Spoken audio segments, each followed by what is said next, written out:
যার তাকওয়া যত শক্তিশালী তার জন্য পাপকে ছাড়া তত সহজ, নেক আমল করা তার জন্য তত সহজ। যেমন তাকওয়ার কোয়ালিটি বাড়লে ইমানের মান বাড়ে, রোজার কোয়ালিটি বাড়লে তাকওয়ার পরিমাণও বাড়ে। 1 নম্বর, চোখের হিফাজত করা, কানের হিফাজত করা।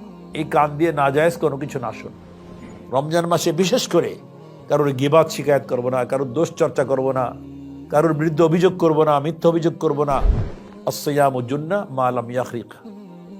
রোজা হলো ঢাল, যতক্ষণ না সেটাকে ভেঙে ফেলা হয়। রমজান আসলে তো আমাদের দেশের মানুষের ভিতরে মানে একটা উৎসব হয় বাজারে ঘোরাঘুরি করা। একটা কাপড় কিনতে 10টা মার্কেট ঘুরবে। তোমার যা কেনাকাটার এখনই কিনে ফেলো, রমজানের ভিতরে আর কেনাকাটার জন্য বাইরে যাবে না। রমজান মাস খুব নিকটে, আর 2 দিন পরেই হয়তো আমাদের প্রথম তারাবি হবে। এই মাসটাকে বলা হয় তাকওয়ার মাস, এবং রোজাটা হলো তাকওয়ার সবচেয়ে গুরুত্বপূর্ণ আমল। অর্থাৎ একজন মানুষের তাকওয়া অর্জন করার জন্য সবচেয়ে গুরুত্বপূর্ণ আমল হলো সিয়াম বা সওম। রোজা যাকে আমরা বলি, আল্লাহ তাআলা ইরশাদ করেছেন, ইয়া আইয়ুহাল্লাযীনা আমানু, হে ঈমানদারেরা, কুতিবা আলাইকুমুস সিয়াম, তোমাদের উপর সিয়ামকে ফরজ করা হয়েছে। কামা কুতিবা আলাল্লাযীনা মিন ক্বাবলিকুম, যেমনটি ফরজ করা হয়েছিল তোমাদের পূর্ববর্তীদের জন্য।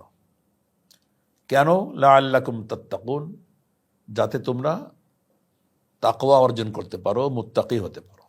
তাকওয়া মিলাকুল হাসানাত বলা হয়, তাকওয়াকে মিলাকুল হাসানাত। সমস্ত নেকির মূল হলো তাকওয়া।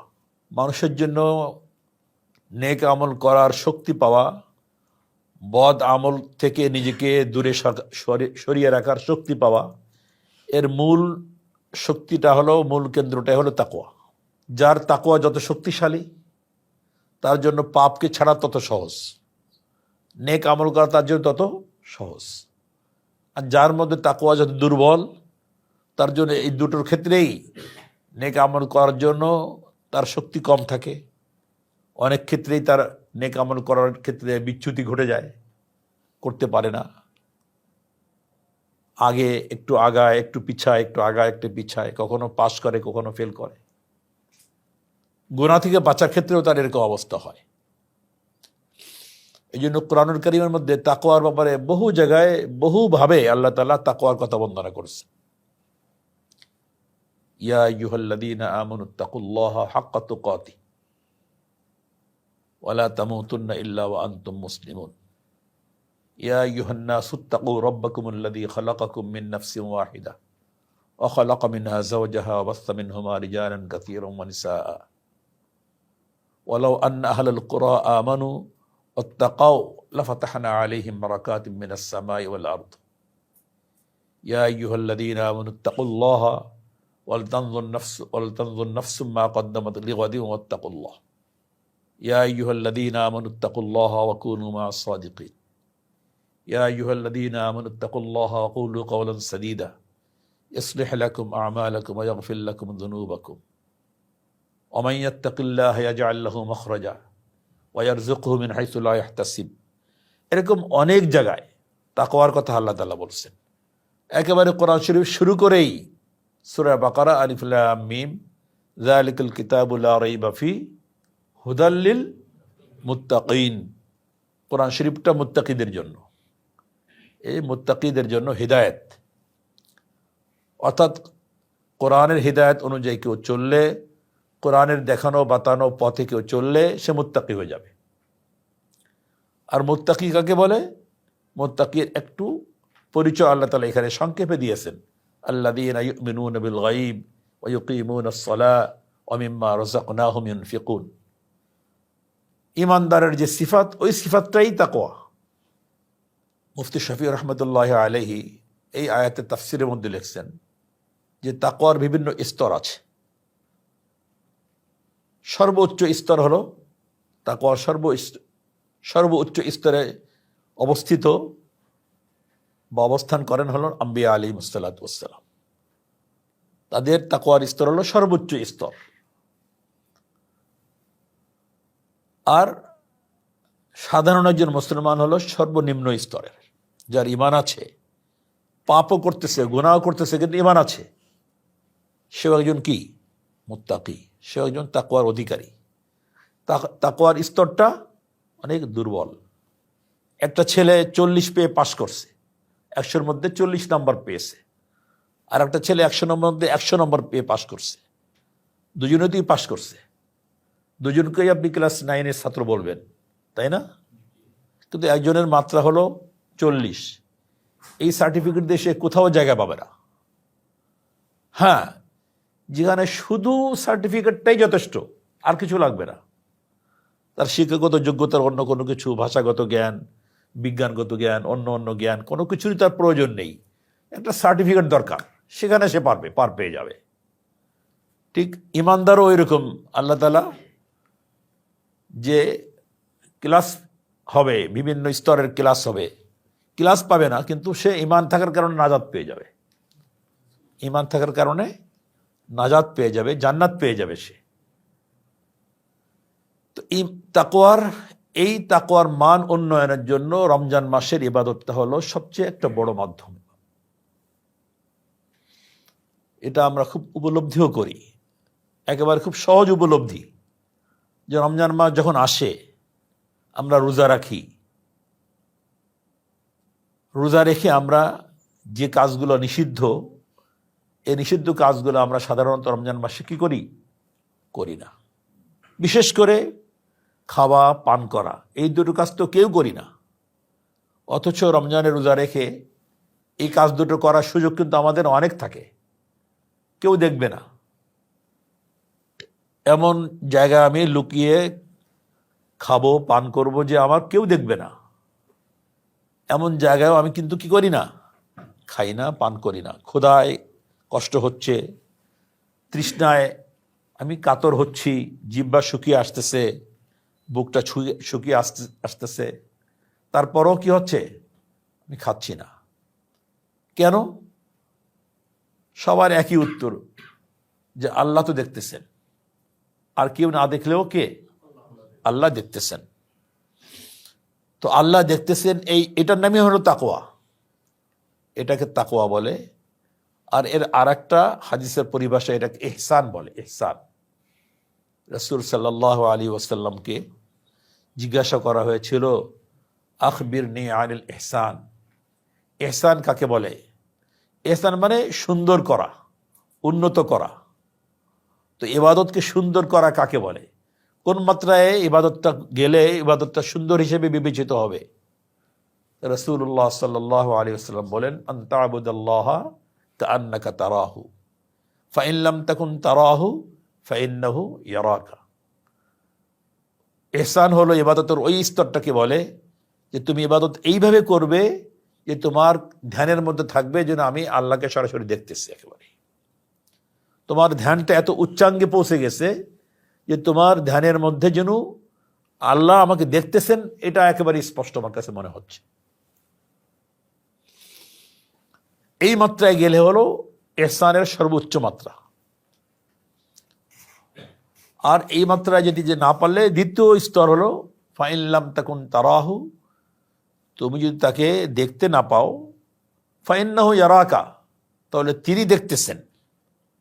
অন্তত এতটুকুন তোমার ধ্যানে অবশ্যই থাকতে হবে যে আমি না দেখলেও আমাকে তিনি দেখতেছেন। ওটা চেয়ে এটা অনেক সহজ। আমরা অনেক সময় গুরুজন, মুরব্বী বা শিক্ষক, তাদের ভয়ে অনেক সময় অনেক অপরাধ থেকে নিজেকে দূরে সরিয়ে রাখি। যদি সরাসরি দেখি যে আমার শিক্ষক বা আমার বাবা উপস্থিত, তাহলে তো করিই না।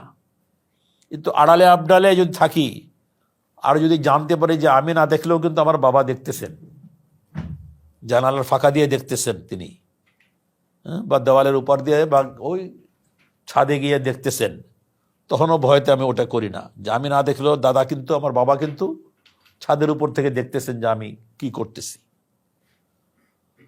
ইহসানের মাত্রা এটাকে শরীয়তের পরিবেশে ইহসান বলে।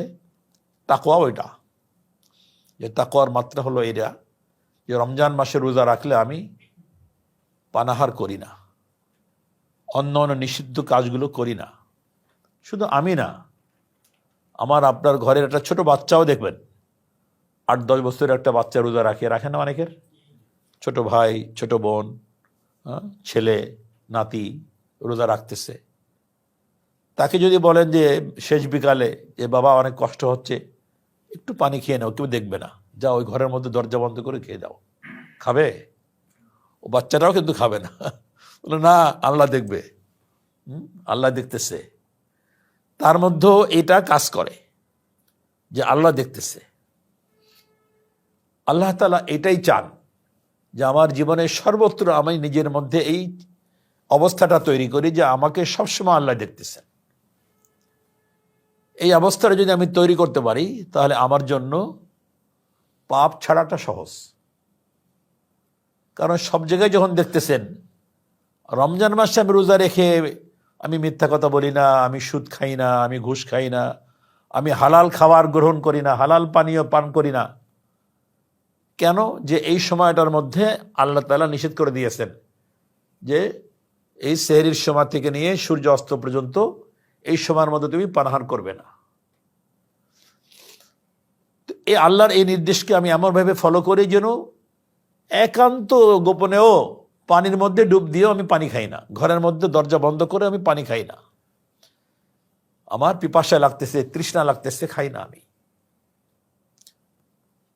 তো এটা আল্লাহর ভয় অন্তরে এমন একটা মাত্রায় পৌঁছে যায়, যেই কারণে সাহাবায়ে কেরাম রাদিয়াল্লাহু তাআলা আনহু আজমাইন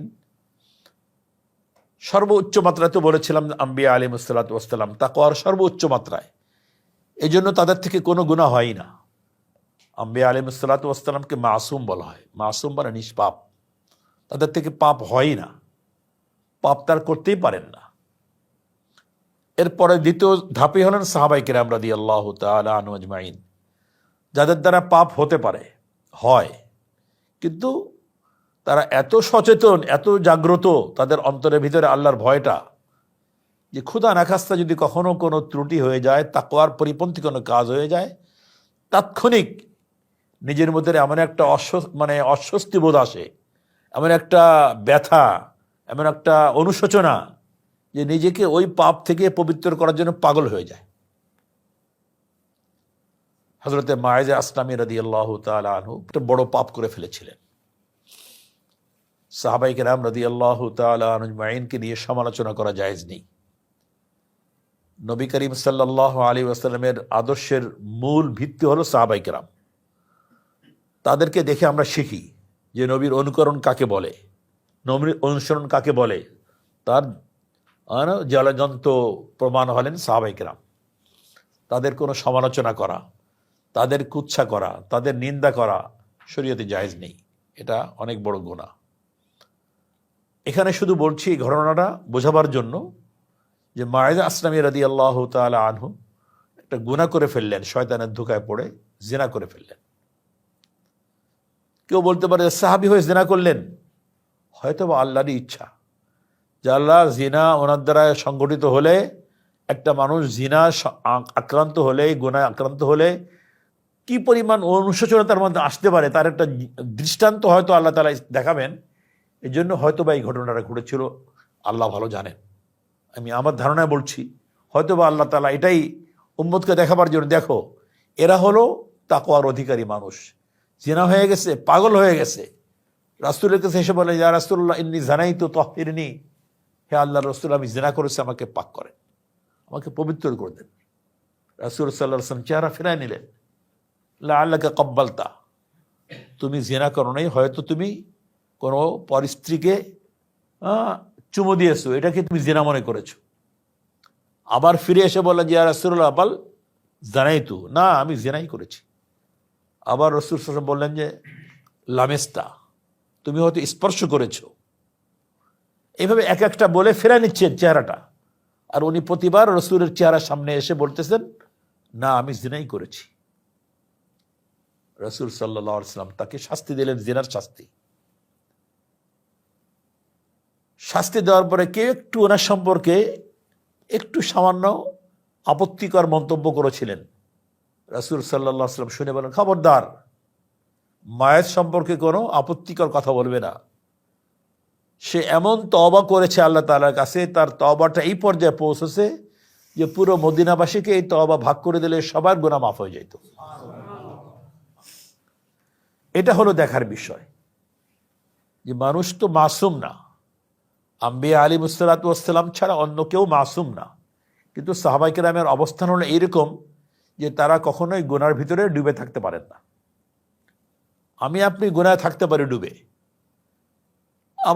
আমাদের মধ্যে যারা অনেক উঁচু স্তরে তারাও এরকম সাহাবায়ে কেরামের মতো অনুভূতি যাদের ভিতরে আছে, তারাও নিজেকে গুনাহ থেকে পবিত্র করার জন্য এভাবেই পাগল হয়ে যান। ঠিক অনুরূপ একজন মহিলার ঘটনাও আছে, ইমরাতে গামিদিয়া রাদিয়াল্লাহু তাআলা আনহা। উনি এসে বলেন, ইয়া রাসূলুল্লাহ, আমি জিনা করেছি। উনি গর্ভবতী ছিলেন, জিনায় গর্ভবতী হয়ে গেছিলেন। বলেন, তোমার পেটে বাচ্চা আছে, চলে যাও, বাচ্চা ভূমিষ্ঠ হওয়ার পরে এসো। উনি আর না আসলেও পারতেন, রসুল খুঁজতে পাঠান নেই, লোক পাঠান নেই, কোনো গোয়েন্দালের পিছনে লাগিয়ে রাখেন নেই। বাচ্চা হওয়ার পর আবার আসছে, ইয়া রাসূলুল্লাহ, এই যে আমার বাচ্চা, আমি জিনা করেছিলাম, আমাকে পাক করে দেন, শাস্তি দেন। বলেন, তোমার বাচ্চা তোমার বুকের দুধ খায়, বাচ্চার দুধ যতদিন পান করায় অতদিন থেকে দুধ পান করাও, এরপরে দেখা যাবে। এরপরেও তিনি না আসলে পারতেন, কিন্তু তিনি আবারও আসলেন। বাচ্চা একটু বড় হলে, দুধ পান করা শেষ হলে, হাতে রুটির টুকরা দিয়ে দেখালেন, ইয়া রাসূলুল্লাহ, এই যে আমার বাচ্চা, দুধ পান করা শেষ, এখন রুটির টুকরা পান করতে, রুটি খেতে পারে সে। তাকেও শাস্তি দিলেন রাসূলুল্লাহ সাল্লাল্লাহু আলাইহি ওয়াসাল্লাম। তাকওয়া হলো এই যে আল্লাহর ভয়, ইয়া আইয়ুহাল্লাযীনা আমানুত্তাকুল্লাহ ওয়া কুনু মাআস সাদিকিন, তোমরা আল্লাহকে ভয় করো আর সত্যবাদীদের সাথে থাকো। সত্যবাদীদের সাথে থাকলে তোমার মধ্যে ওই ভয় জাগবে, ওই ভয়ের অবস্থা তোমার মধ্যে সৃষ্টি হবে। মুহতারাম হাজিরিন, তো সেই রমজান মাসটা আমাদের সামনে, বছরে এক মাস আল্লাহ তাআলা দেন আমার ভিতরে এই প্রশিক্ষণ নেওয়ার জন্য, যে আমি নিজেকে পুরো বছরের জন্য আমি তৈরি করব। এক বছর আমি এই প্রশিক্ষণ নিব যে আমি রমজানে যেভাবে আমার নিজের মধ্যে আল্লাহর উপস্থিতি অনুভব করি, আমার সারাটা বছর যেন আমি আল্লাহর উপস্থিতিটা অনুভব করতে পারি। আমি চাকরির ক্ষেত্রে, আমি স্বামী স্ত্রীর পরিবারের পারিবারিক জীবনে, আমার সামাজিক জীবনে, আমার কর্মজীবনে, আমার সব ক্ষেত্রে আমি যেন আল্লাহকে এইভাবে মনে রাখতে পারি, স্মরণ রাখতে পারি, যে এইভাবে রমজানে আমি স্মরণ রাখতে পারি। তো রোজার কোয়ালিটিও যেমন, তাকওয়ার কোয়ালিটি বাড়লে ইমানের মান বাড়ে, রোজার কোয়ালিটি বাড়লে তাকওয়ার পরিমাণও বাড়ে। এই জন্য রোজাটাও সুন্দর করে রাখতে হবে। রোজা সুন্দর হওয়ার জন্য আমাদের আকাবের, আমাদের বড়রা, মুরব্বীরা বলেন, কয়েকটা জিনিসের হেফাজত করা খুব বেশি করে। এক নম্বর, চোখের হেফাজত করা। রমজান মাসে দৃষ্টিকে নাজায়েজ জায়গায় কখনো ফেলবো না। বর্তমান সময়ে নাজায়েজ জায়গায় ফেলার একটা বড় জিনিস হলো ঘরের মধ্যে বসেও মোবাইল দিয়ে বিভিন্ন রকমের নাজায়েজ দৃশ্য দেখা। আগে তো নাজায়েজ জিনিস দেখতে গেলে বাইরে যেতে হতো, এরপরে আসতো ঘরের মধ্যে টেলিভিশন, ঘরে বসে দেখা যেত। ওটাও একটা অন্য কেউ দেখে ফেলতো, গোপনে করা যেত না। মোবাইলটা এমন হয়ে গেছে, বাস একেবারে লেপ মুড়ি দিয়ে, কাতা মুড়ি দিয়ে, এসি ছেড়ে দিয়ে শুয়ে শুয়ে দেখলাম, দুনিয়ায় কারোর খবর নেই, আমি আর মোবাইল দুজনেই আছি। তো শয়তানে আমাকে দিয়ে, এই হাদিসের মধ্যে আসছে, বাদিরু বিল আমাল ফিতানান কাকিতাইল লাইলিল মুজলিম ইসবিহুর রাজুলু মুমিনা ওয়া ইউমসি কাফিরা ওয়া ইউমসি মুমিনান ওয়া ইসবিহু কাফিরা ইয়াবিউর রাজুলু দীনাহু বিআরাদিন মিনাদ দুনিয়া। হে লোকেরা, তোমরা ফিতনা আসার আগে আমল বেশি বেশি করে করতে থাকো, খুব বেশি আমল করো। এমন ফিতনা আসবে যেন অমাবস্যার রাত, কাকিতাইল লাইলিল মুজলিম, অন্ধকার রাতের মতো। অমাবস্যার রাতে যেমন নাকি অন্ধকার পথে কেউ চলতে পারে না, অচেনা পথ হলে কোথাও গর্ত, কোথাও খানা, কোথাও গাছ, কোথাও কাটা, কোথাও ইট, কোথাও পাটকেল, ক্ষত বিক্ষত হয়ে যাবে অন্ধকার রাতে। ঠিক ফিতনা এইভাবে আসবে, এর ভিতর থেকে হককে খুঁজে বের করে সেই পথে চলাটা, তারপর স্থির থাকাটা কঠিন হবে। এরপর অবস্থার সেই কঠিন অবস্থার একটা বন্দনাও দিয়েছেন সংক্ষেপে, ইসবিহুর রাজুলু মুমিনা ওয়া ইউমসি কাফিরা। একজন মানুষ সকালবেলা ইমানদার থাকবে, সন্ধ্যাবেলা ইমান হারা হয়ে কাফের হয়ে যাবে। একজন মানুষ ওয়া ইউমসি মুমিনান ওয়া ইসবিহু কাফিরা, সন্ধ্যাবেলা ইমানদার থাকবে, সকালবেলা কাফের হয়ে যাবে। ইয়াবিউ রাজুলু দীনাহু বিআরাদিন মিনাদ দুনিয়া, মানুষ তার দিনকে দুনিয়ার সম্পদের বিনিময়ে, দুনিয়ার পদের বিনিময়ে, দুনিয়ার ভয়ের কারণে তার দিনকে বিক্রি করে দেবে। কখনো নারীর লোভে, কখনো বাড়ির লোভে, কখনো পদের লোভে, কখনো ভয়ে মানুষ নিজের ঈমানকে কি করে ফেলছে? বিক্রি করে দিচ্ছে, হারিয়ে দিচ্ছে, ফিরতেছে। তো চোখের হেফাজত করা 1 নম্বর, রমজানের রোজাকে সুন্দরভাবে আদায় করার জন্য চোখের হেফাজত করা। আর বাইরে গেলেও শয়তান বিভিন্ন দিকে দৃষ্টি ফেরায়, বেগানা মেয়ে লোকের দিকে দৃষ্টিপাত হয়, বিভিন্ন রকমের দৃশ্য, খারাপ দৃশ্য, গুনাহের দৃশ্যের দিকে দৃষ্টি যায়। কানের হেফাজত করা, এই কান দিয়ে নাজায়েজ কোনো কিছু না শোনা, মোবাইলে গান শোনা। অনেকে তো কি করে, কানের মধ্যে ঢুকায় রাখে ইয়ারফোন, মোবাইল চালিয়ে দিয়ে ইয়ারফোন ঢুকায় দিয়ে বসে বসে সে গান শুনতেছে, নাজায়েজ বিভিন্ন রকমের অনেক কিছু শুনতেছে। কানের হেফাজত করা, এই কান দিয়ে আল্লাহর কালাম তেলাওয়াত শুনবো, কোরআন আজানের আওয়াজ শুনবো, ওয়াজ নসিহত শুনবো, যেটা আমার দিনের জন্য উপকারী, আখিরাতের জন্য উপকারী, রোজার জন্য উপকারী, সেটা আমি করব। 3 নম্বর, জবানের হেফাজত করা, এই জিহ্বা দিয়ে আমি মিথ্যা কথা বলবো না। রমজান মাসে বিশেষ করে কারোর গিবাত শিকায়ত করব না, কারোর দোষ চর্চা করব না, কারোর বিরুদ্ধে অভিযোগ করব না, মিথ্যা অভিযোগ করব না, ইত্যাদি ইত্যাদি যত রকমের গুনাহ আছে, জবানের গুনাহ, এগুলোর থেকে নিজের জবানকে হেফাজত করব। 4 নম্বরে, আমার হাত পা অঙ্গ প্রত্যঙ্গগুলোকে আমি অন্যান্য অঙ্গ প্রত্যঙ্গগুলো আছে যে হাত পা অন্যান্য, এগুলোকেও নাজায়েজ জায়গায় ব্যবহার করব না। 5 নম্বর, আমার হালাল খাবার দ্বারা রুজি, আমি হালাল রুজি ভোগ করব, সেহরিতে, ইফতারিতে, সবসময়ের জন্যই। হারাম খাবার গ্রহণ করব না, হারাম খাবো না। এর সাথে সাথে শেখ জাকারিয়া আলাইহির রহমান লেখেন, এর সাথে সাথে অন্তর একটা ভয় থাকতে হবে যে আল্লাহ, যা কিছু করেছি তোমার দরবারে কবুল হওয়ার মতো হয় কিনা আল্লাহই জানে, তুমি জানো ভালো, মেহেরবানি করে তুমি কবুল করে নিও। সব রকমের সতর্কতা অবলম্বন করার পরে ভয় থাকবে অন্তরের মধ্যে যে না, আল্লাহ জানি না নিজের অজান্তে কোথায় ত্রুটি হয়ে গেছে, কবুল হয় কিনা হয়। এইভাবে যদি রোজাটা রাখতে পারি, এই রোজাটা আমাকে আপনাকে তাকওয়ার ওই গুণের ভিতরে সহযোগিতা করবে, তাকওয়ার গুণ অর্জন করতে সহযোগিতা করবে। এই জন্য ছোট্ট একটা হাদিস পড়েছিলাম, আস-সিয়ামু জুন্নাহ মা লাম ইয়াখরিকা, রোজা হলো ঢাল, যতক্ষণ না সেটাকে ভেঙে ফেলা হয়। দাঙ্গা পুলিশরা ঢাল ব্যবহার করে না, প্রতিপক্ষর পক্ষ থেকে ইট পাটকেল মারে, লাঠি চাঙ্গা মারে, লাঠি মারে, এটা মারে, ওটা মারে, তখন ওই ঢাল দিয়ে সে এটাকে ঠেকায়, নিজের রক্ষা করে। আর আমাদের গ্রাম দেশে আগে ছিল, গ্রামে গ্রামে, পাড়ায় পাড়ায় এক পক্ষ আর এক পক্ষ মারামারি হতো, ওখানে ঢাল ব্যবহার করত। বেত দিয়ে তৈরি এক প্রকার ঢাল আছে গ্রামগঞ্জে, আপনাদের দেশে হয় কিনা জানি না, আমাদের বাড়ি গোপালগঞ্জ ওদিকে খুব হতো। ওটাকে কাইজে বলে আমাদের দেশে, কাইজে গ্রাম্য ভাষায়, কাইজে লাগছে 2 গ্রামে, বুঝছেন। হ্যাঁ, তার ভিতরে সড়কি, কি বলে, সড়কি বলে, তীরের মতো। হ্যাঁ, এরপরে যারা খতরনাক, খুব ডেঞ্জারাস, ওরা ট্যাটা ব্যবহার করে। ট্যাটা চেনেন?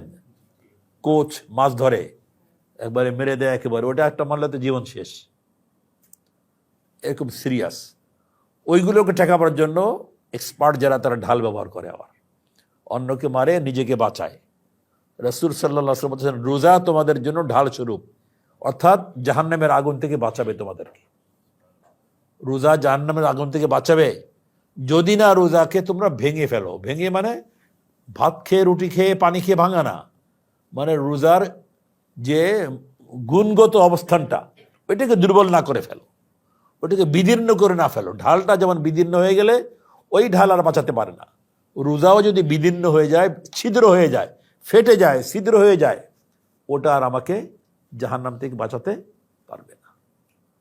তো মহতারাম হাজিরিন, কথা লম্ব করব না, এটাই সামনে রমজান মাস, আমরা এখন থেকেই খুব সতর্কতা অবলম্বন করব, যত বেশি পারি ইবাদত করব। রমজানের ভিতরে যত কম পারি মার্কেটে, বাজারে, শপিং মলে যাব, তত কম যাব যত পারি। রমজান আসলে তো আমাদের দেশের মানুষের ভিতরে মানে একটা উৎসব হয় বাজারে ঘোরাঘুরি করা, বিশেষ করে মহিলাদের মধ্যে একটা কাপড় কিনতে 10টা মার্কেট ঘুরবে সে, হ্যাঁ, একটা পছন্দের জিনিস কিনতে 10টা জায়গায় ঘুরবে, হ্যাঁ, স্বামীকে পাগল করে ফেলে, ভাইকে পাগল করে ফেলে, ওকে অস্থির করে ফেলে। বুঝাবেন যে দেখো রমজান মাস, তোমার যা কেনাকাটার এখনই কিনে ফেলো, রমজানের ভিতরে আর কেনাকাটার জন্য বাইরে যাবে না, নিজের ঘরের পরিবেশকে সুন্দর করার জন্য বলে রমজানে দৈনিক কমপক্ষে 2 পারা 3 পারা কোরআন শরীফ তেলাওয়াত করো, 100 বার 200 বার ইস্তেগফার পড়ো, 100 বার 200 বার দুরূদ শরীফ পড়ো, হ্যাঁ, যা পারো কিছু ইবাদত বন্দেগী করো, নিজেও করব, নিজের পরিবার পরিজন যারা আছে তাদেরকে করাবো।